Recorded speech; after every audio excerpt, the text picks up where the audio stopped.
Good morning, haters. I have something for you today.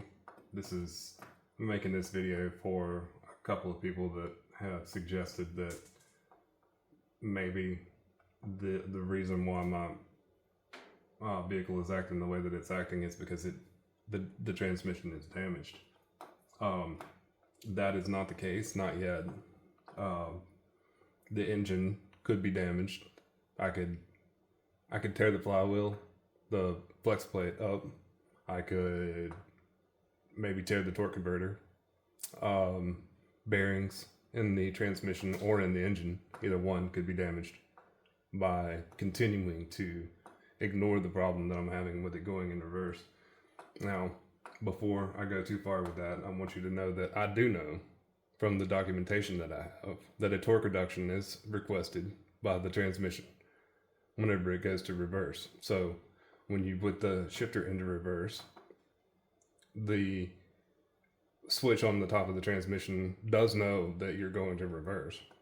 But more importantly, the TCM itself, in which the switch is integrated, but the TCM itself recognizes that you have requested reverse and then acknowledges it, sends a frame on the CAN bus to the ECM, which then causes a reduction in timing. So the timing is retarded by the engine before it goes to reverse. This is something that I knew from before. That is what winter mode is on these transmissions. And so I was aware that this was going to be needed, but I thought that I could operate it in manual mode. I thought that I was under the impression that it was not going to be a big deal. But I will tell you that I can manually retard my timing on my laptop, do the timing reduction myself, and then drive the vehicle. I mean, that's not actually a problem, but having to do that every time I want to put it in gear, it's kind of, I mean, it would be better to fix it the right way, I think. Anyway, so this is a CAN capture from a 2013 Volvo XC90. I don't know how many of you have ever seen a CAN capture before, but this particular, let's see if I can locate it just by looking at it. This is a engine.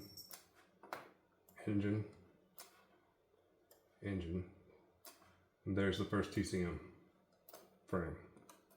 Now, what does that mean? This is supposed to be a timestamp, but it doesn't work very well. Not in my experience. I'm having some difficulty with the software that I'm using. This is the ID for the frame. These bits right here would be important if I were trying to send data, or if this were not a Volvo, maybe these would be different byte numbers. But so that is the payload. That is the information that I'm interested in. In this information right here is encoded a variety of messages. This is a DVC file. There is that frame and how it's chopped up. Now, I do not know what they all mean yet. The reason for this is because whenever you go over here and you look at this frame, whenever it's in playback mode and let it go, you will see that there are a variety of messages that are, again, encoded. This is a software called SavvyCAN. Now, these are probably going to have to do, this particular message is probably going to have to do with my torque reduction, because that is where I go and put it in drive in this video right here, where I recorded the video while I was operating the vehicle and recorded the activity on, this is software for the CAN capture. You see I have it hooked up to the OBD2 port. I'm very fortunate in that regard on this vehicle. I can access it that way. I have it in drive. But so that frame at this particular timestamp produced all of these values changed. Every single one of them that are in green. Now, my task is to go and convert them to actual numbers, which doesn't have to be done manually. I use a spreadsheet and put it in a spreadsheet and convert the numbers. And I haven't figured this one out yet exactly, but the coolant temp and the oil temp,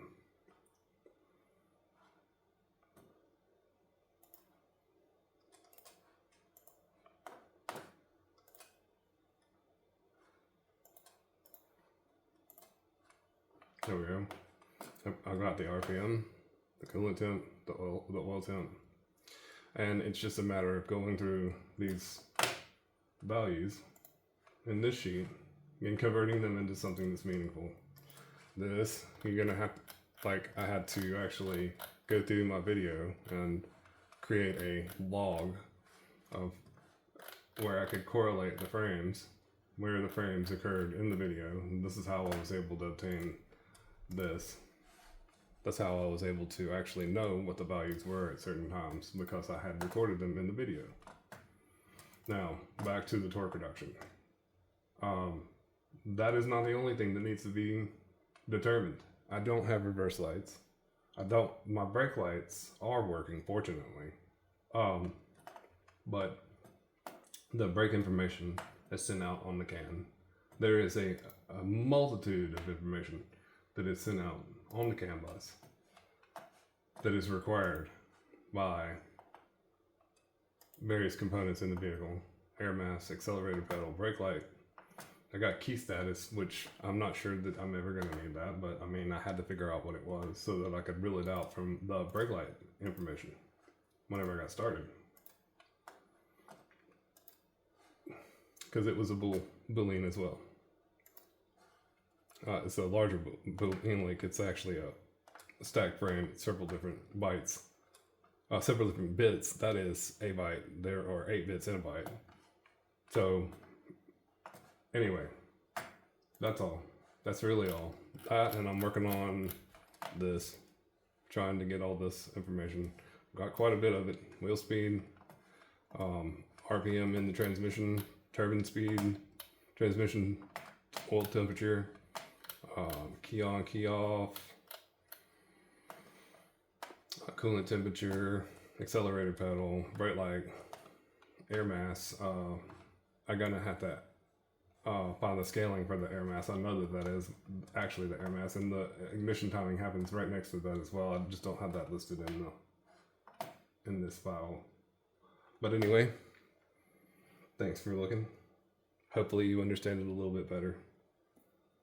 It's like looking for a needle in a haystack, unfortunately.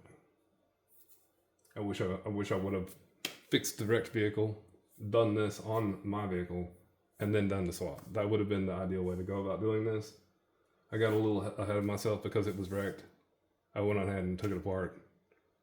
Thought that I would be able to look at the CAN capture. Now, this is just me learning a hard lesson.